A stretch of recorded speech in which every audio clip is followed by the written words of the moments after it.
I don't know what kind of pre-game ritual the Indiana Pacers have going on, but whatever it is working, because this team keeps pulling off these kinds of comebacks that feel less like luck and more like destiny. Game 1 of the Knicks versus the Pacers is going to be a hardwood classic 10 years in the future. Down 17 on the road in a ruckus Game 1 Madison Square Garden environment against a red-hot Knicks offense that was firing on all cylinders, and they still managed to find a way. It's the latest chapter in what's becoming one of the most relentless playoff runs we've ever seen. And later in this video, I'm going to show you the exact moment where I believe everything flipped, and it happened in the first half, but it allowed the Pacers to take over this game and flip the series on its head. The Indiana Pacers just stole yet another improbable victory in these playoffs, and this one may be the best yet. I was midway through organizing all of my Knicks notes, ready to record a video about how great the win was for them, as I believe the game was dead and buried. Indiana were down 17 with just over 6 minutes to go, basically with no hope to come back. And then, out of nowhere, they stormed back into the game, ending regulation on a 20-6 run to force overtime.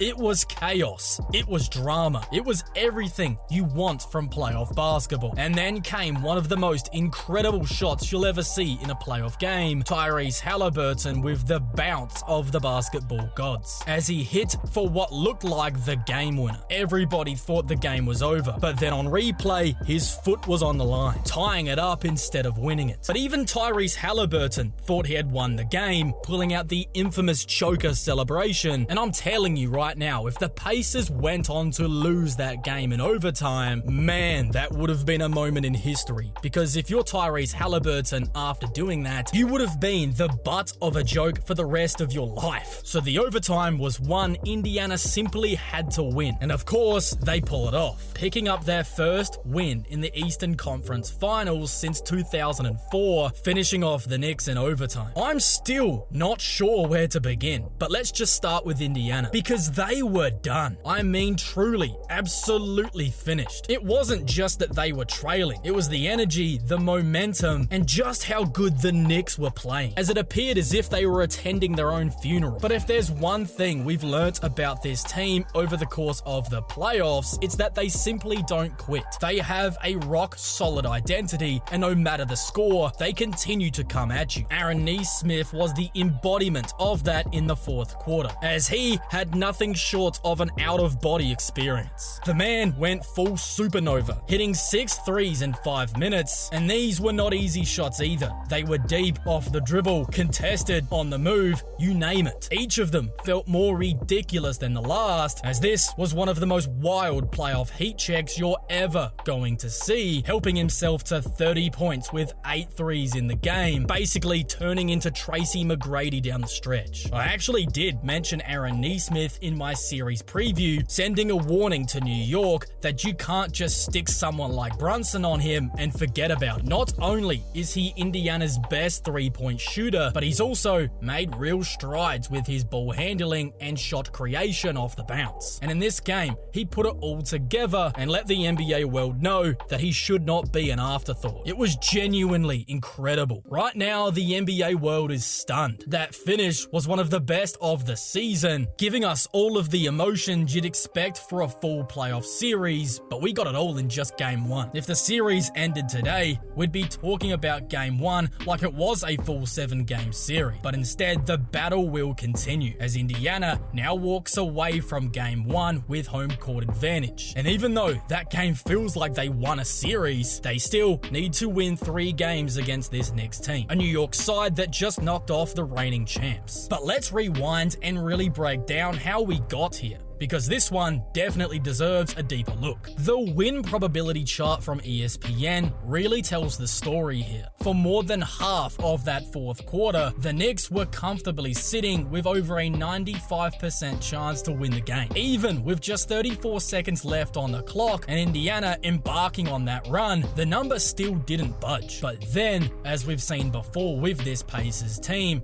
the impossible happened. Play after play, bucket after bucket, Indiana closed the game on that stunning 20-6 run. And the craziest part of it all was how each possession felt more surreal than the last, like we were watching a scripted drama unfold in real time. What makes it even more wild is how this wasn't a once-off miracle. It is genuinely a pattern. This is something the Pacers have now done multiple times in this postseason run alone. Go back to Game 2 of their second round series against the Cavaliers. Cleveland held a 96% chance to win with just 57 seconds left, up by 7. That should be a wrap. But once again, Indiana didn't blink. Nesmith crashed the offensive glass for a huge putback dunk, and then Halliburton pulls down his own offensive rebound off a missed free throw, and then calmly steps back and drills the game-winning 3. And if you still think that these two games were flukes, we can go even further back to the closeout Game 5 against the Bucks. In overtime, down by 7, with just 39 seconds to go, the Pacers somehow rattle off an 8-0 run, sealing that game as well. That's 3 separate occasions in these playoffs alone where they've completely flipped a game on its head, turning a near certain loss to a jaw-dropping win. These aren't just playoff wins. They are some of the most statistically improbable finishes in NBA history, and they all speak to one thing: this team's trust in each other, their belief in the system, and their unshakable mentality, truly believing that no game is ever out of reach. The Knicks, of all teams, should have been aware of this. They themselves have pulled off their own miracle comebacks in the last month and played this Indiana team last year. But in this moment, when it mattered the most, they inexplicably let their guard down and would go on to pay the ultimate price. They surrendered home court advantage in what will go down as one of the most egregious, gut-wrenching playoff collapses we've seen in a very long time. And Indiana, they just keep proving that until the final buzzer sounds, no lead is safe when you are up against them. What makes this comeback in particular even more ridiculous is just how in control New York appeared to be for the majority of this game, especially when they were up by 17 points. From the jump, it felt like everything was in their favor, despite the fact Indiana came out of the gates red hot, making their first 8 shots. Mitchell Robinson early in the game was an absolute menace on the offensive glass, helping the Knicks to rebound an absurd 27% of their own misses in the first half alone. That was something I specifically mentioned coming into this series as a potential weakness for the Pacers, and sure enough, it was killing them early. On top of that, the Knicks were surviving Indiana's bench minutes as well, which is a major emphasis for the Pacers in any game. The Knicks were only outscored by 3 points off the bench by halftime, as even what was supposed to be one of Indiana's biggest advantages wasn't really playing in their favor. The Knicks offense as a whole was rolling at a level we really haven't seen much all season. Everything looked smooth, fluid, and dangerous. Indiana simply had no answers for Jalen Brunson, as he did whatever he wanted, scoring 18 first half points on 54% shooting. And meanwhile, Karl Anthony Towns was a sniper, shooting a perfect 3 of 3 from deep in the first half as his outside shooting had returned. When you add all of that together, the Knicks went into the first half with a 7-point lead and a blistering 132 offensive rating.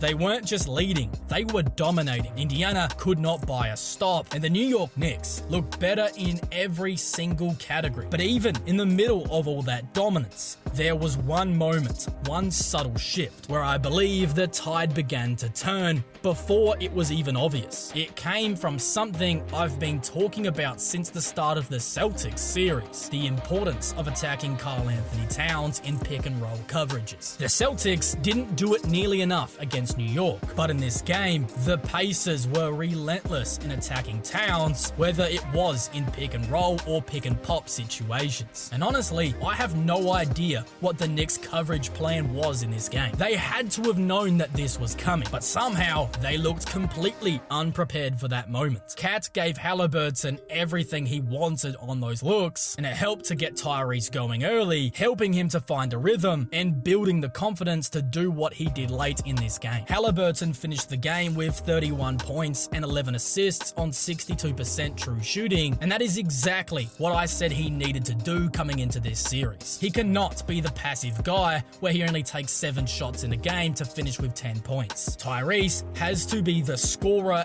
and the playmaker, and in game 1, he set the blueprint. He was able to control the game in the typical Halliburton fashion, boasting 11 assists with just 2 turnovers. Every time he touched the ball, it felt like he was either generating a high-quality look for himself or for a teammate, as his ability to put the ball in the hoop himself is something that makes him nearly impossible to have to defend, and it's the type of player Indiana need him to be on a consistent nightly basis. New York, though, should have been ready for this, but their weak pick-and-roll coverage was completely picked apart all game long, and yet, somehow, after all of that, it looked like the Pacers were still going to fall short. Then, an opportunity arose for Indiana. With 10:05 remaining in the fourth, Brunson had to sit after picking up his 5th foul. At that point in time, the Knicks were only up by 2, and it felt like this was a moment where Indiana could have finally swung the game in their favor. But that's not what happened. Instead,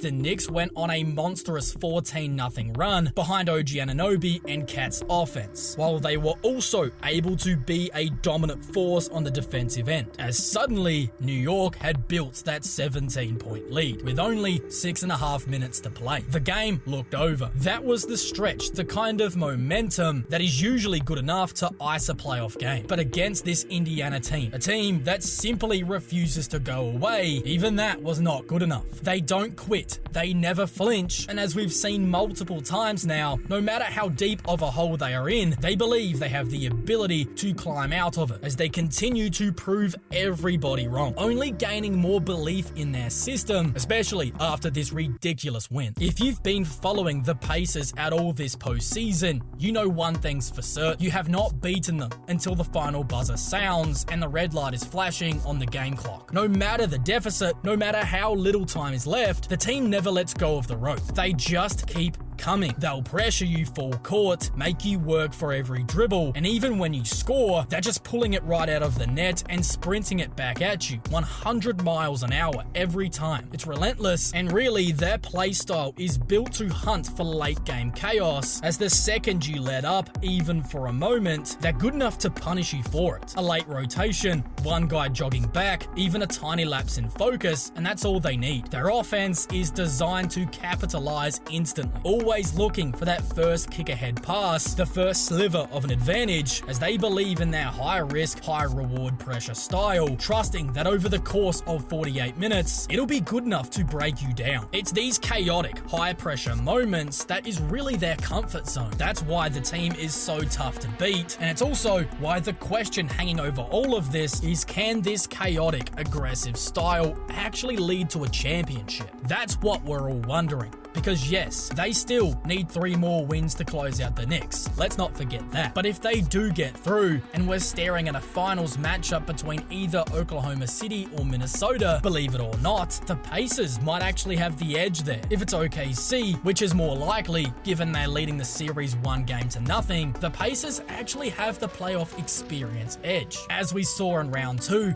that definitely matters. Everybody had Cleveland pegged as the better team, but Indiana's experience coming off that conference finals run gave them a certain poise that Cleveland just could not match. If it's Oklahoma City in the finals, they better be 100% sure that they do not let their foot off the gas, not even for a second. And if it's Minnesota, that advantage could be even larger, because they are known to coast, turn the ball over, and let games get out of hand. Just look at the ridiculous comeback win the Milwaukee Bucks were able to pull off against this Timberwolves team to close the regular season, when the Wolves really needed to win that game for playoff seeding. Minnesota would be the ideal matchup in the finals for Indiana, in my opinion, because if the Wolves think at any point that Indiana is done, then you're basically handing the keys over to your car and hoping that they don't steal it. But speaking of the New York Knicks, they have now put themselves into a position that they simply could not afford to do. Just like Milwaukee and Cleveland did before them, they've dropped the crucial game 1 and risk falling into a 2-0 hole. Remember, Cleveland lost both games at home to Indiana, and their season was over almost instantly. If the Knicks do the same, I'm telling you right now, this series is over. Game 2 is everything. Win it, and you're still alive. Though it means you're going to need to still win Game 3 or 4 in Indiana. Still not an easy path. But if they lose, then they suddenly have to win both games in Indiana to tie the series. Something that I believe nobody can do right now, as you could basically kiss the season goodbye. What makes this loss sting even more is how the Knicks played a near perfect offensive game. Cat had 35 points on 65% shooting, finally finding his outside shot, hitting 4 of 8 from deep, while Brunson was on fire, scoring 43 points on 60% shooting, torching Indiana from inside as he went 14 of 19 in 2-point range. It felt like nobody on Indiana could stay in front of him, and yet it still was not enough. That's how dangerous Indiana really are. But the New York Knicks are not finished yet, and there are still ways they can climb back into this series. Ways to win those tough statement games that they need to